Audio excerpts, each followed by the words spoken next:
You are listening to This Week in Palestine. I'm your host, Ann Lucas.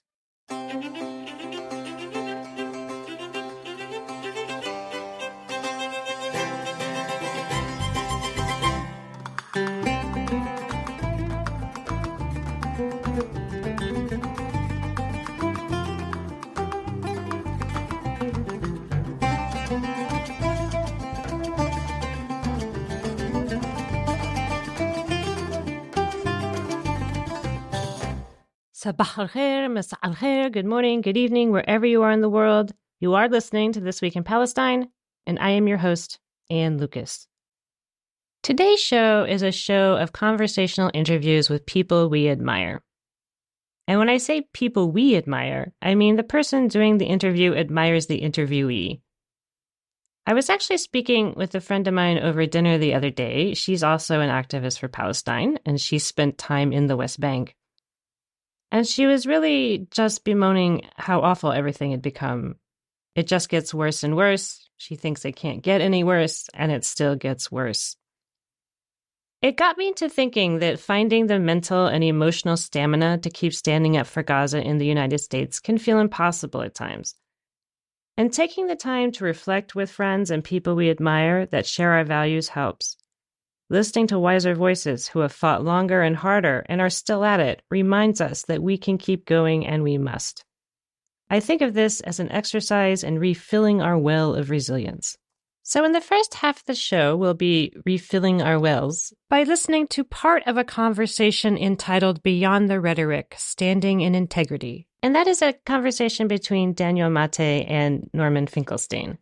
Daniel Mate being the younger generation of anti-Zionist Jewish activists, of course, greatly admires Norman Finkelstein, one of the giants of the older generation. For the second half of the show, we'll be refilling our wells as I share part of a conversation I had with someone I admire, my good friend Awad from graduate school. My friend Awad is a Palestinian-American who is a consummate Arabic pedagogue, but now he's also the inaugural director of the Salam Center at the University of Illinois Urbana-Champaign. At a time where Palestinians' lack of agency is at the forefront of our minds, I'm really hoping that seeing and acknowledging where their agency exists and seeing how it's making a difference can help keep us in perspective. We've got a lot to listen to, so yalla bina, let's go.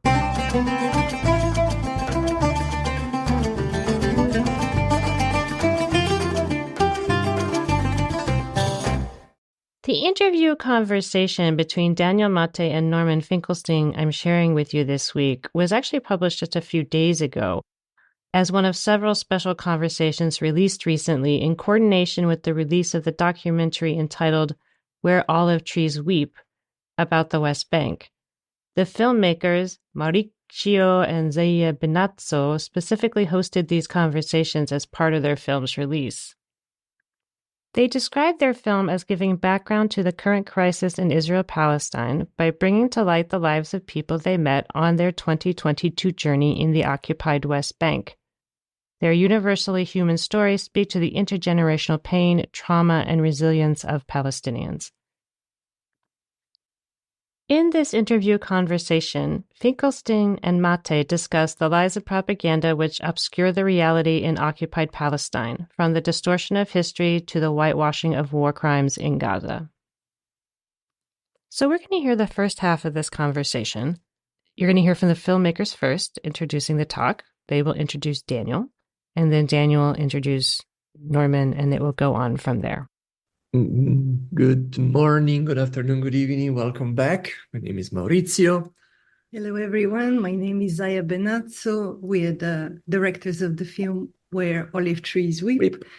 And this is day 19 of us coming together and learning and listening and getting inspired to take stance and action in support of our Palestinians, brothers and sisters. So welcome back. Yes, and we are speaking to you from the Ansville settler in the unceded territory of the coastal Miwok and South Pomo. Indigenous people, known as Northern California, Sebastopol. So we want to introduce you today to, first to Daniel Mate, which is going to run this. Two very special guests. Two very special guests. Hi, Daniel. Hi, Daniel. Thank you so much. Thank you for offering to facilitate this conversation. Yeah. So let me introduce Daniel. Daniel is an award-winning composer, lyricist, and playwright for musical theater. Outside of the art, Daniel runs the world-only mental chiropractic service, Take a Walk with Daniel. He co-authored the New York Times best-selling book, The Myth of Normal, Trauma, Illness, and Healing in a Toxic Culture with his father, Dr. Gabor Mate. The two Mates' next book is entitled Hello Again, A Fresh Start for Parents and Their Adult Children. But most and foremost, Daniel is a co-host of the world's most moral podcast, Bad Asbara.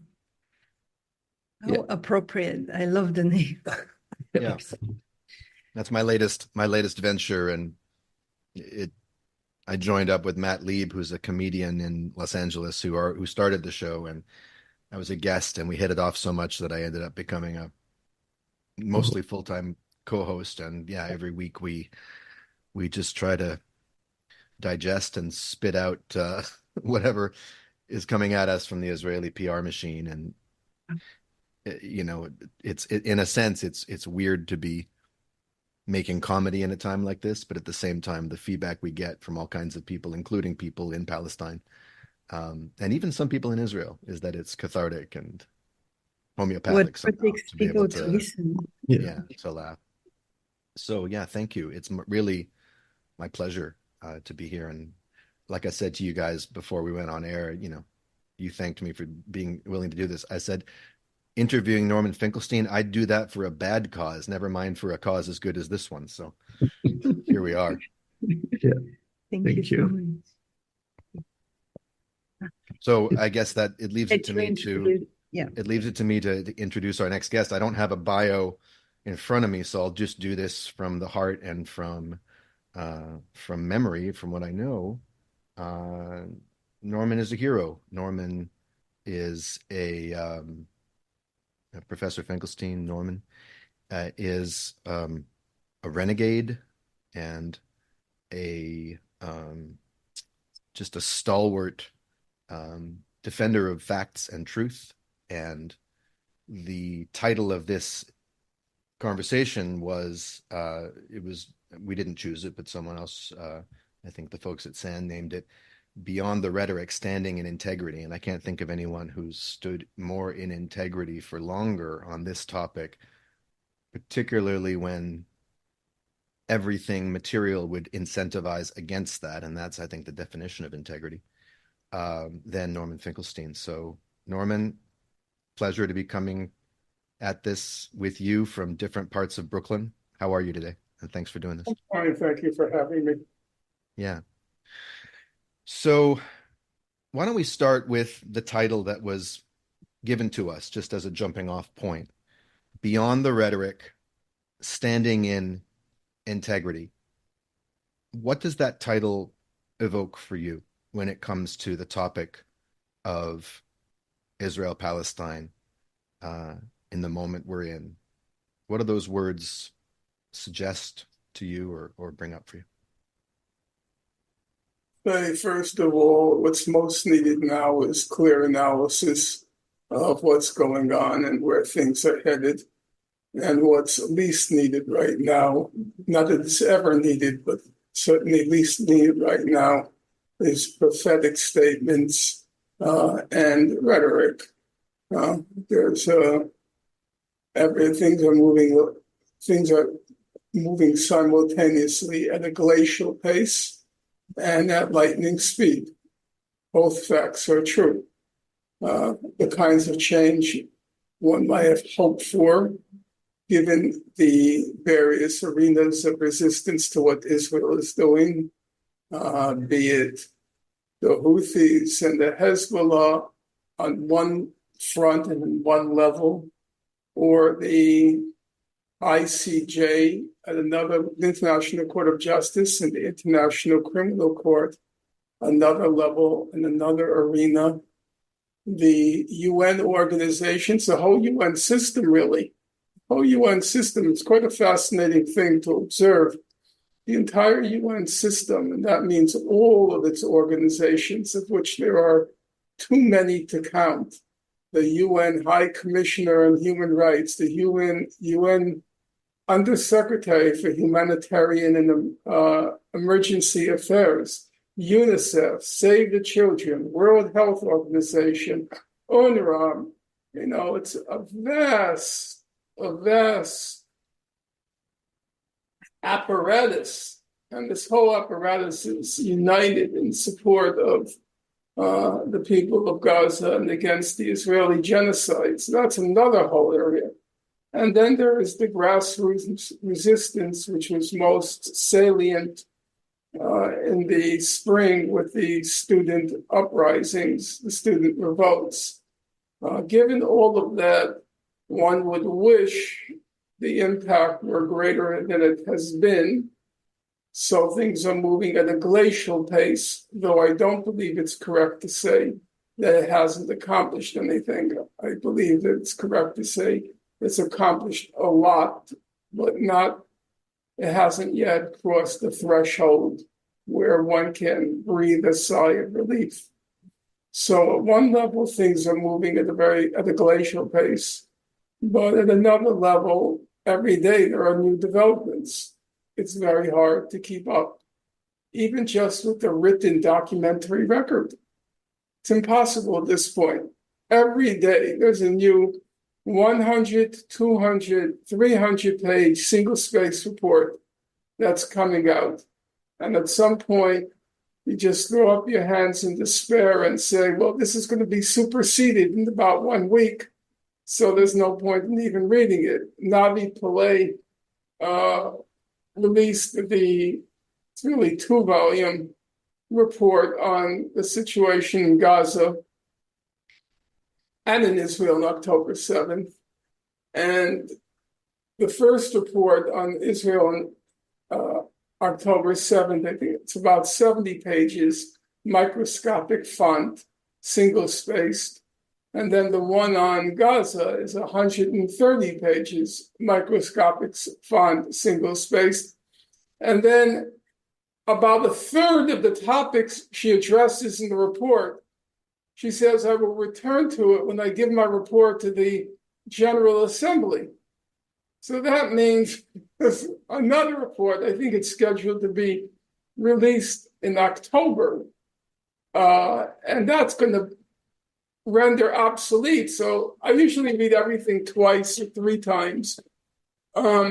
This time I left it at once because I said I was going to write about it because I had a lot of disappointment with that report or parts of the report. But then I said, in 2 months, there's going to be something twice this size coming out. Yeah. You have too much other stuff to do. So every day there are new developments. Right now, the talk of the town, as the New Yorker would put it, is an impending or possibly impending war with Hezbollah in the north, in northern Israel and southern Lebanon. So things move at a very rapid pace, and one needs clarity, I believe. And what's least useful at this point is, not that it's ever useful, but least useful at this point is vacuous rhetoric. Yeah.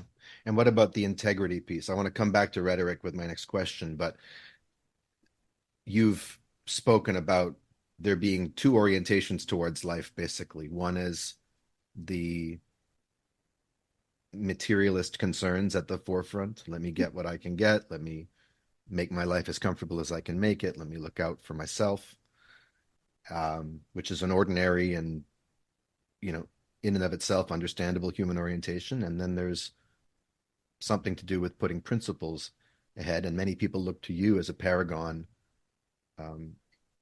of that second choice. In this moment, for you, what does integrity mean when it comes to standing with? Integrity means one thing to me at this moment. I receive a large amount of email expressing gratitude for what I've done. And normally that would massage the ego. And for me, it just means strengthening the resolve. I've not done enough. I've got to do more and do more and do more. I've been working pretty hard. I'm working on esoteric topics because I think that they can possibly have an impact. And it's the kind of work that nobody likes to do. And I am willing to do. And to some extent, I like to do it. It's a kind of my leisure is devoted to watching British murder mysteries. And I like a good detective story. And so a lot of what I do is trying to figure out how people in positions of power manage to fabricate these falsehoods, which are then conveyed with a kind of flippancy as if they're not hiding anything, but in fact, they're hiding everything. And so it means going through a pile of dull legalese material and dissecting it. So there's this character, Joan Donoghue, who was the former president of the International Court of Justice. And as you know, on January 26th, 2024, the ICJ issued a statement in which it, as everybody understood it, it said that Israel was plausibly committing genocide. There didn't seem to be any dispute on that point. No, Israel sure acted as if that's what they said. I mean, they tried to claim that they didn't, but they reacted as if they had just been plausibly accused of genocide. That's absolutely correct. Yeah. And then on April 26th, Joan Donoghue, who's no longer the president of the court, her term of office came to the end. She went on this British BBC program called Hard Talk, and she said, "We never said Israel was plausibly committing genocide." I'm thinking, wait. I read that statement many times. For those who are interested, paragraph 54 is very clear in what you said. What are you talking about? And of course, that caused serious disruptions in the so-called narrative, a word I completely detest, because now you can claim the authority of the ex-president of the court who actually presided over the statement by the court, what's called the order, saying that's not what Israel concluded. And I sat down, I read through the whole record, which is pretty extensive now because the ICJ met on the same case in February, then met in the same case in March 28th, met in the same case May 24th. There was the public sittings, and there were the written submissions. And I read through the whole record. I wrote a 22-page, single-spaced analysis, and there was only one conclusion. The conclusion is that Joan Donoghue uttered a shameful and shameless lie. And right now, that I've completed that, and by the persons in my reckoning who count, they conveyed that my case, I argued, was persuasive. I'm now on to this creature named Julia Sebutindi, the vice president. Is that the Ugandan? Yes, this creature from Uganda, who she's what you might call a bad stenographer for Israel. She's so over the top in her apologetics that it's become even a bit of an embarrassment, such that in the first meeting of the court, which was March 26th, there was the majority opinion, there were separate opinions, and Judge Barak from Israel, he wrote a separate opinion. And then there was only one dissent. The dissent was Julia Sebutindi, which we can mix a metaphor. She was more pious than the Pope. Barack did not issue a dissent, only heard from the majority. Now, of course, you're entitled to issue a dissent. Everybody's entitled to that. The question is, how do you argue it? And she didn't argue. She didn't argue at all. She wrote 7 pages, single-spaced, which is large for a dissent. But she just repeated everything Israel said and never explained why she didn't agree with what the majority concluded and why she didn't agree with that phalanx of UN agencies and respected NGOs.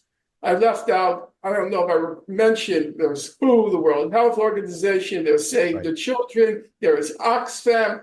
They're all united on this. Yeah. So why are they? Norm, lest we get lost in the microscopic here. Clearly what you're describing there is not integrity. This, and you wrote an entire book called I Accuse about Fatou Bensouda, previously of was it the ICJ or the ICC? I accused the chief prosecutor of the ICC. Yeah, exactly. And I didn't notice until you held up a copy of that book, the very clever, just the visual of I Accuse has ICC right there in the it was just very, very clever branding, I have to say, Professor. But so integrity for you means not flinching and also not being satisfied or too gratified by the praise and gratitude you get, but rather pushing ahead and pushing forward. So if you don't mind, I'd like to take the conversation a slightly different direction, especially because the launching pad for this conversation is this film that was filmed in 2022, and it was filmed largely in the West Bank. And I know your focus has been on Gaza for a long time, but you also have a lot to say about the occupation more generally. So maybe you could tell us a little bit about, and if we could sort of summarize it concisely, that'd be great. The lifespan of this occupation. What was predictable from the start, and where have things gone in new or unpredictable directions? What has stayed the same? What has changed? What is the life? What is the, if you had to tell the story of this occupation from its inception to now in a rather simplistic way, or a rather simplified way? Because I think I sometimes, because I grew up in a left-wing Zionist youth organization, despite the fact that I had an anti-Zionist father. It was a very strange choice he made to send us to Zionist summer camp, although I'm not mad at it. I learned a lot. I tend to have a certain kind of nostalgia for like the good old days when things were simpler or something like that, or when there was a peace movement in Israel or so on and so forth. And in those cases, I can flatten or elide the ways in which everything has always been as brutal as it is now. And then there are ways in which the brutality does seem to have ramped up or gotten more somehow purified and laser focused. I wonder what you have to say about just the trajectory of the occupation. And let's start, for the purposes of this part of the conversation, in 1967. There are conversations also to have about what started in 48. My own view is that if you look at the conquest of the American West in the United States, the sorts of justifications that were put forth for it, the kinds of tactics that were used in the course of the conquest of the West, I don't think on fundamental levels, at a fundamental level, it differs very much in practice or in its unfolding.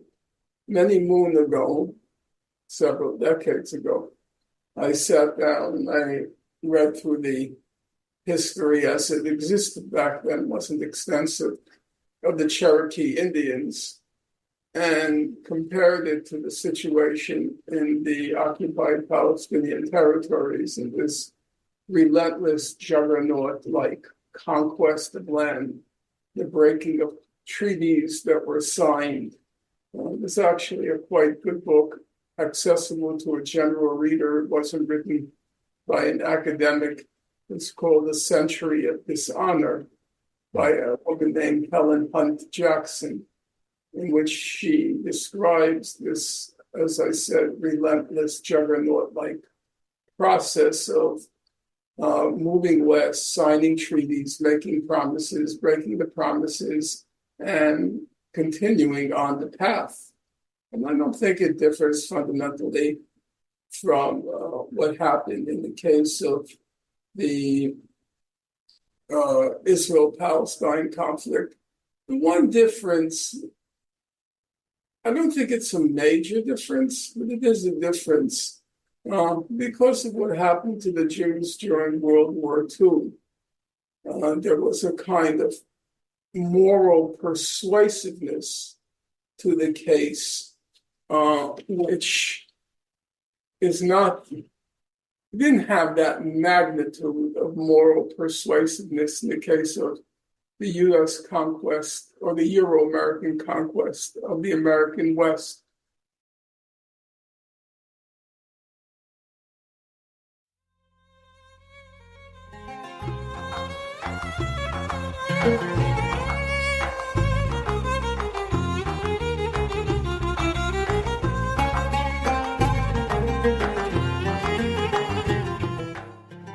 The full talk between Daniel and Norman, along with other talks in this series, are published by the organization SAND, which stands for Science and Non-Duality. In the show notes of the podcast, you will find links to accessing the full talks, as well as ways to watch Where the Olive Trees Weep.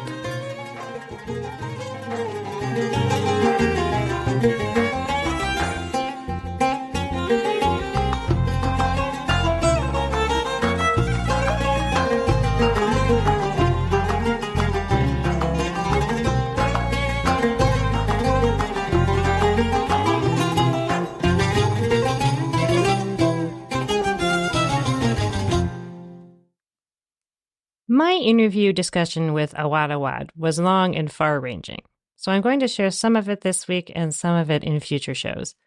I knew Awad from grad school. We both cut our teeth in and around the Near Eastern Languages and Cultures program at UCLA.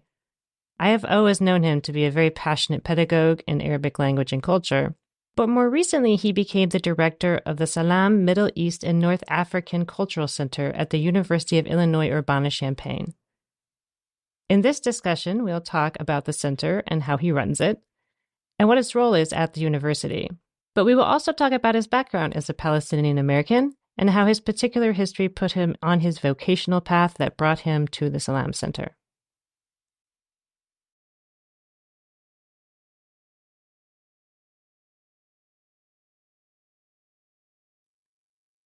At this point, the Salam Center is really quite a unique phenomenon, and I would really like it if you could explain to us what is the mission and function of the Salam Center at the University of Illinois Urbana-Champaign.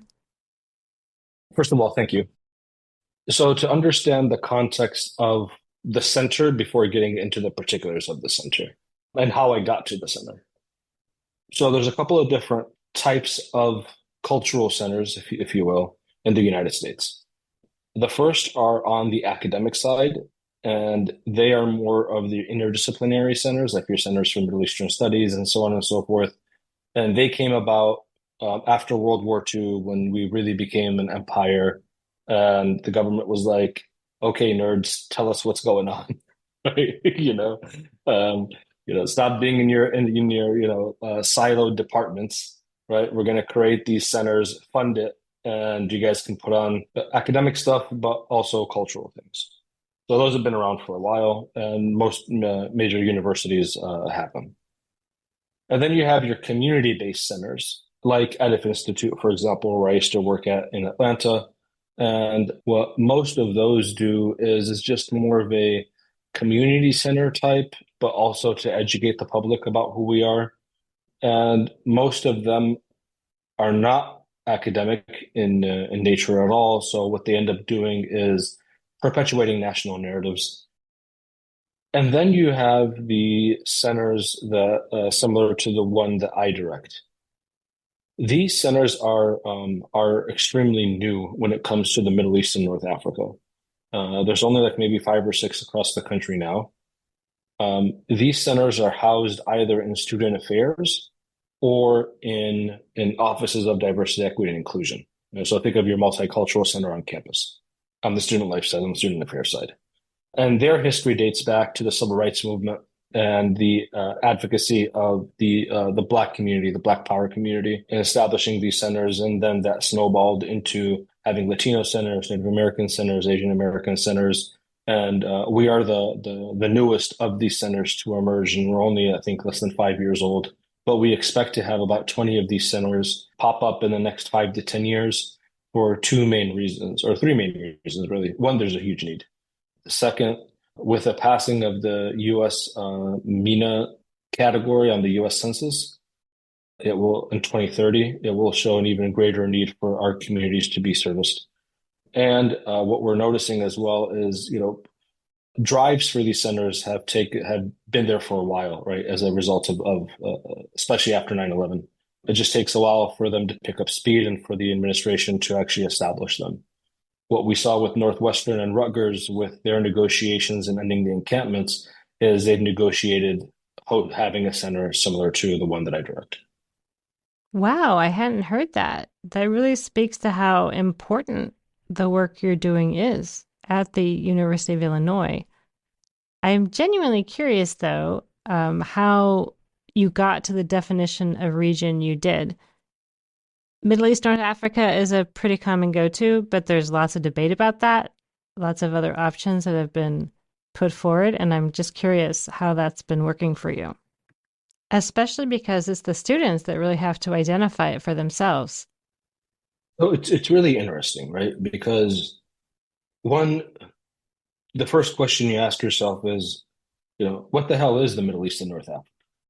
And depending on who you ask, the borders change, right? If you're asking the U.S. military, then they have it divided in a certain way based on their commands. If you ask a modern historian, the borders are different. And depending what frame of references they're using, right, as a modern historian. If you're talking about, linguistic barriers, or if you're talking about, the League of Arab States, the borders change. For me, yes, the Middle East and North Africa as a term has colonial roots, right? We just happen to be in the middle of the East between Britain and what they owned in India. And we've adopted that term in the Middle East as well. But no, what we do at Salam is actually extremely unique. The borders of countries are drawn by colonial powers, and we will not allow colonial narratives to tell us who we are. And therefore, you have no maps inside Salam. Once those borders are drawn, you colonize yourself, called nationalism. And what nationalism does is you define yourself against an other, and the other is usually your immediate neighbor. It's the Hatfields and the McCoys, right?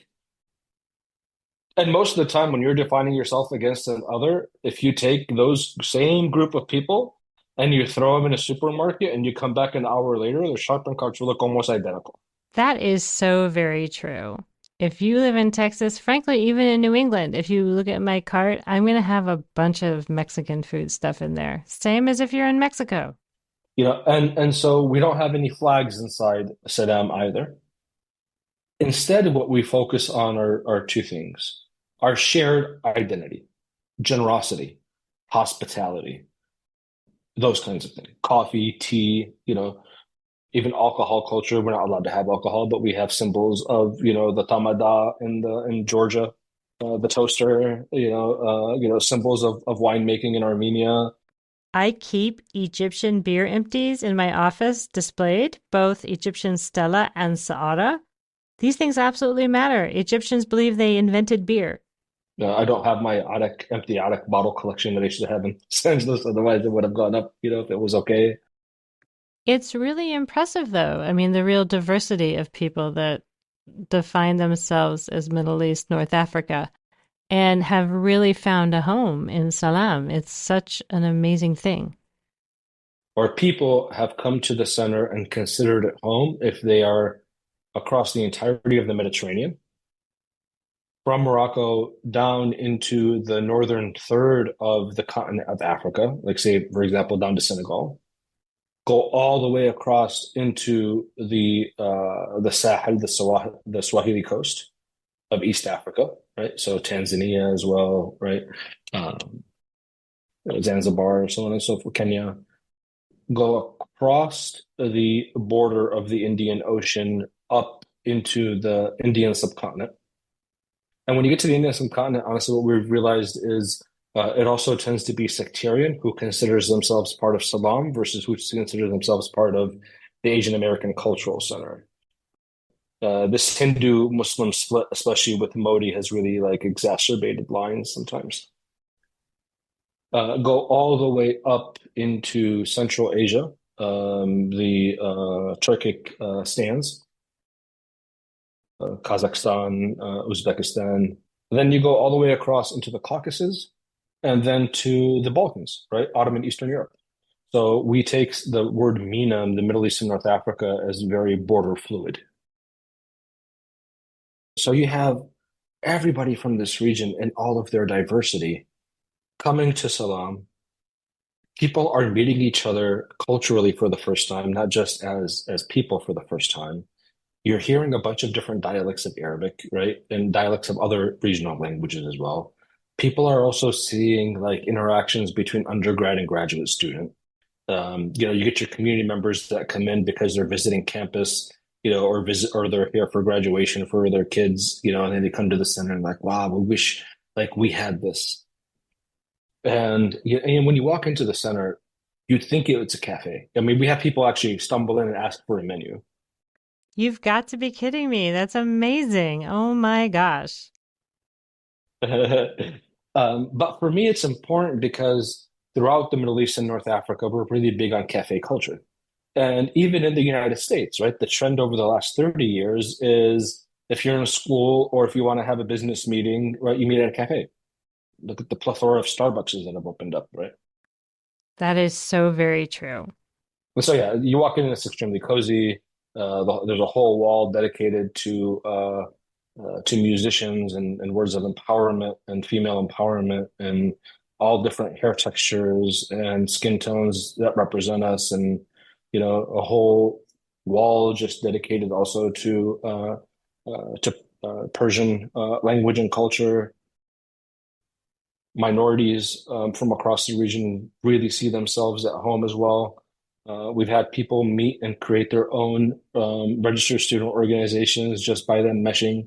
Right. For example, now we have one of the newest, or soon to be at another status now, a registered student organization, or RSO, called Mosaic, which is made up. The majority of them are LGBTQ plus from the region, with some that were also born and raised here, and it's just like it's amazing. It is so amazing to me how you are building such a welcoming and diverse global community like you have there, and a lovely cafe literally anyone would sit in. Did you ever see yourself doing such a thing? Did you ever think you would be overseeing something that was so very global and diverse, but also so very local and meaningful for people in a specific place? I remember you being this just most amazing Arabic pedagogue, like really someone that was very dedicated to teaching language. I really had no idea you would go on to do something that's so much more diverse beyond Arabic language. But part of being a good language teacher is also being very hands-on, very practical, really getting into the human ability to do things. So I can also see why that would really make sense, regardless of where you are and what language you're dealing in.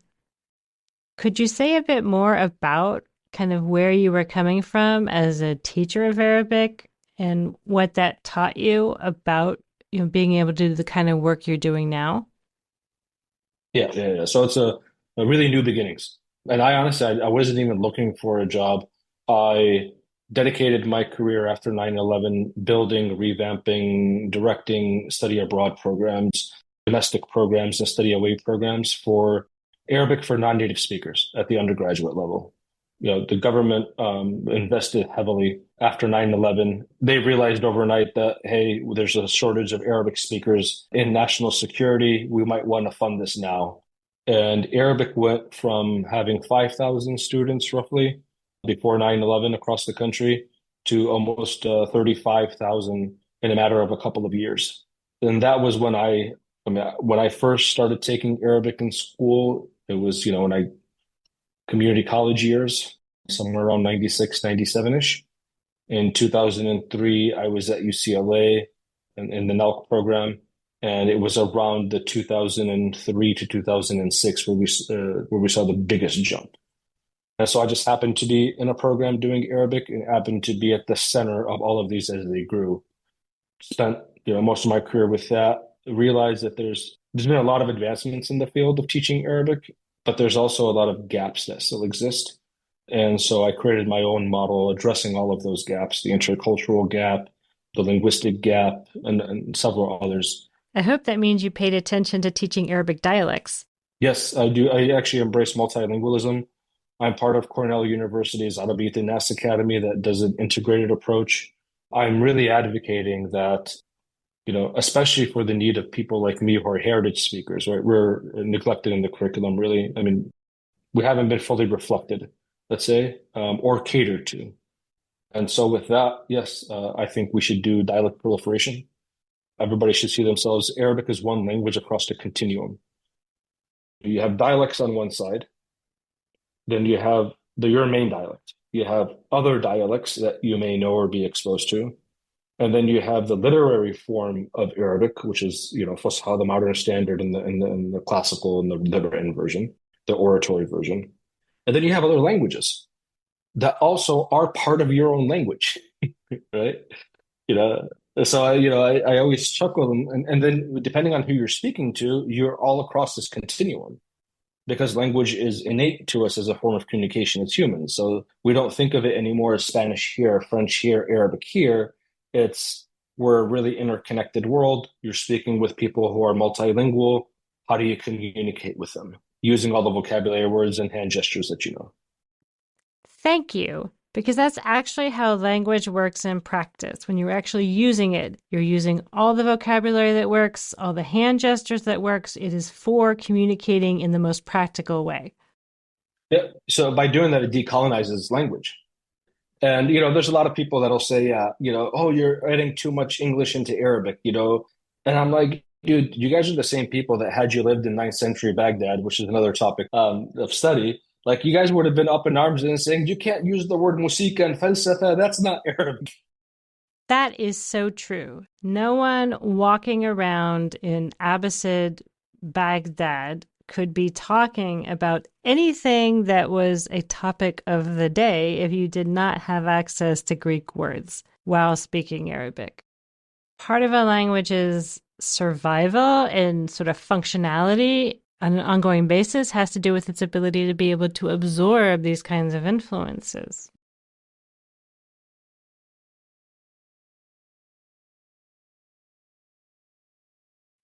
We have managed to go all the way from Illinois, Urbana-Champaign to Abbasid, Baghdad, without actually talking about you, Owad. Every Palestinian family story is very unique, and I'm really dying for everyone to hear your family story. I was born and raised here in the United States, born right outside of Detroit in Ypsilanti, raised in Jackson mostly.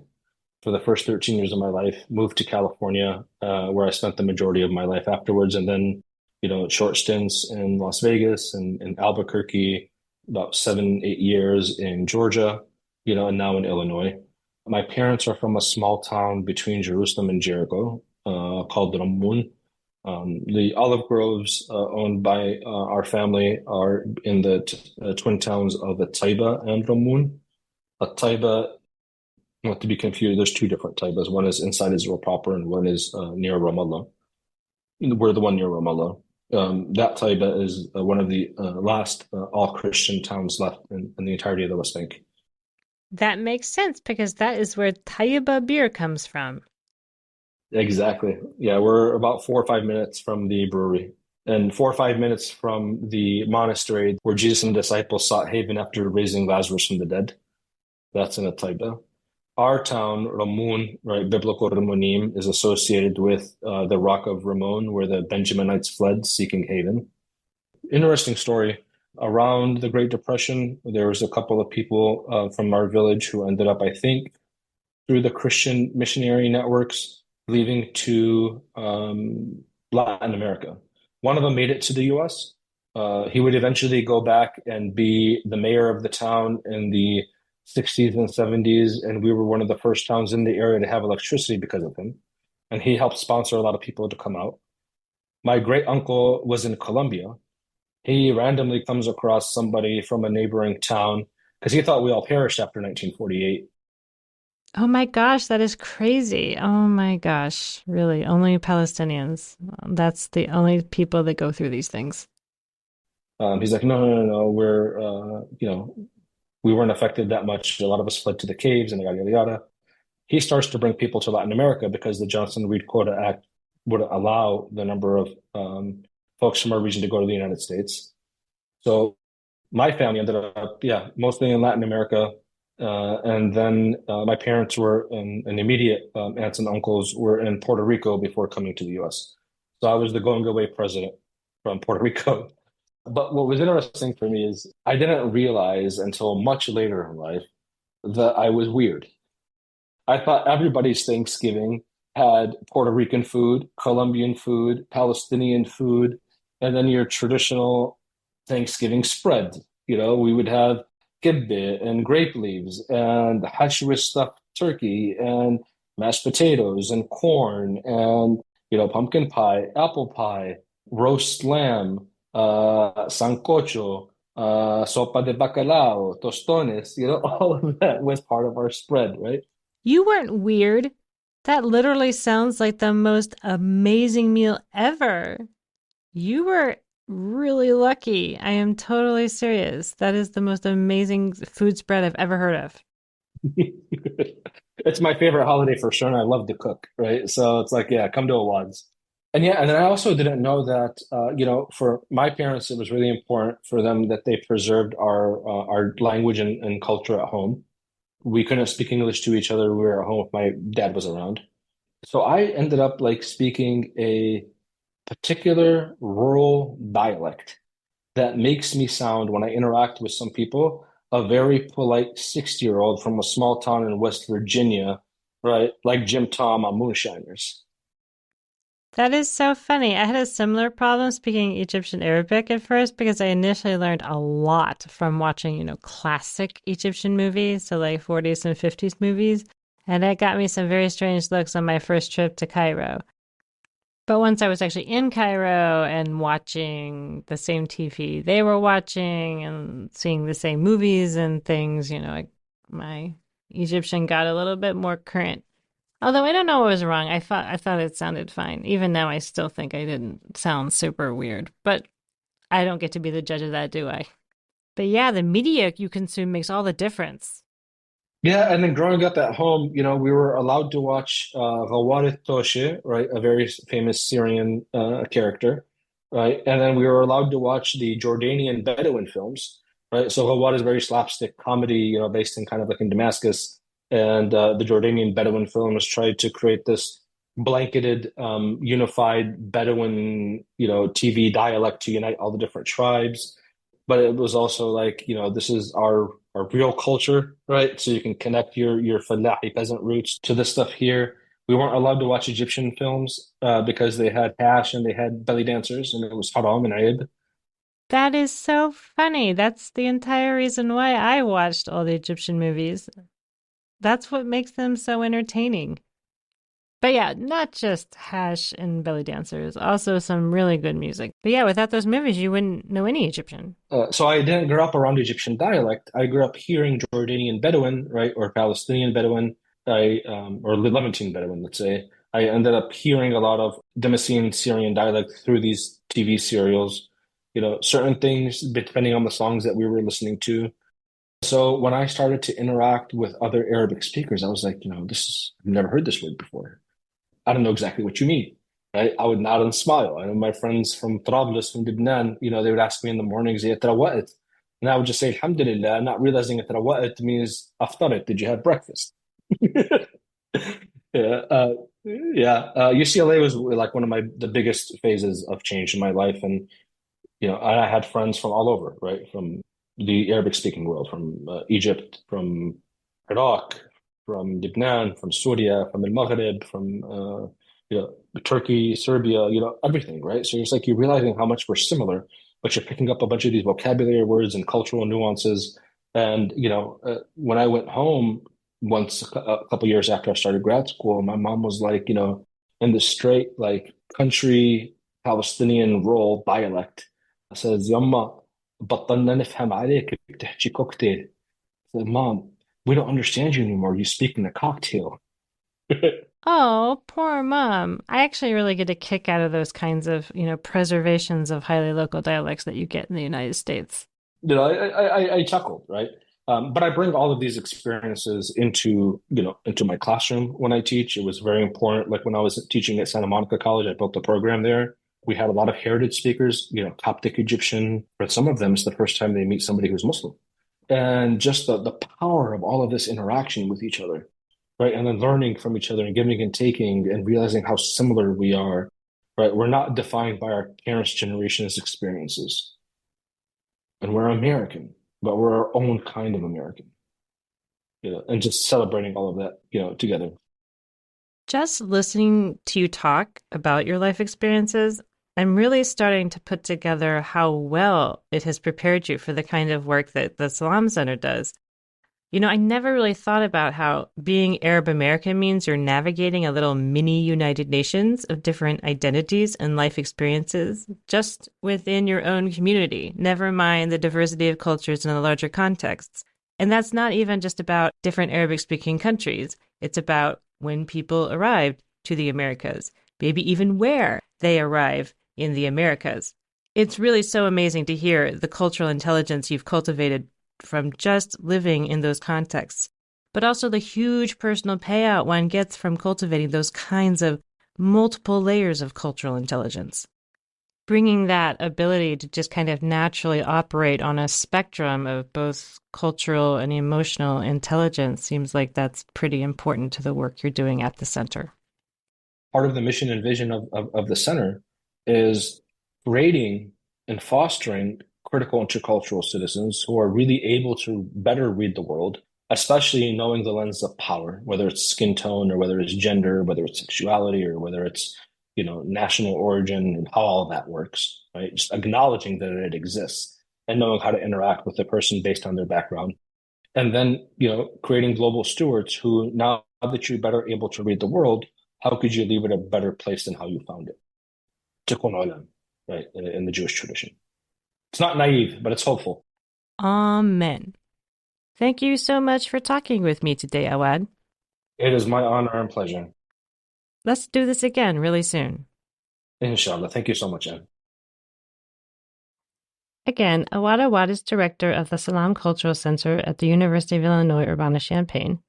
And as I said, this was a much longer conversation. And next week, we'll actually share some more about what's been going on his campus and with his center in light of what has happened since October 7th.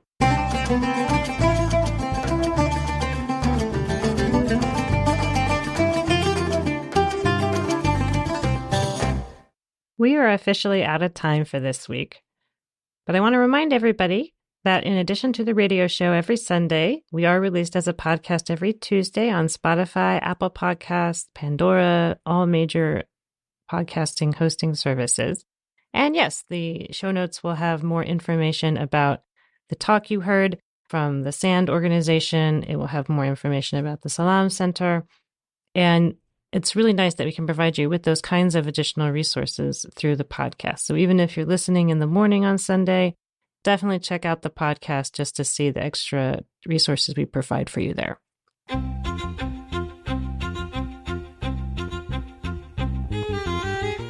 It takes a village to produce a show like This Week in Palestine, so I'd like to especially thank Stan Robinson and Bob Funk, with additional thanks to Steve Lowe and Mohammed Al-Ghul. This Week in Palestine is a production of Truth and Justice Radio, currently at the home of WZBC Student Radio at Boston College. We look forward to seeing you next week. Please take care.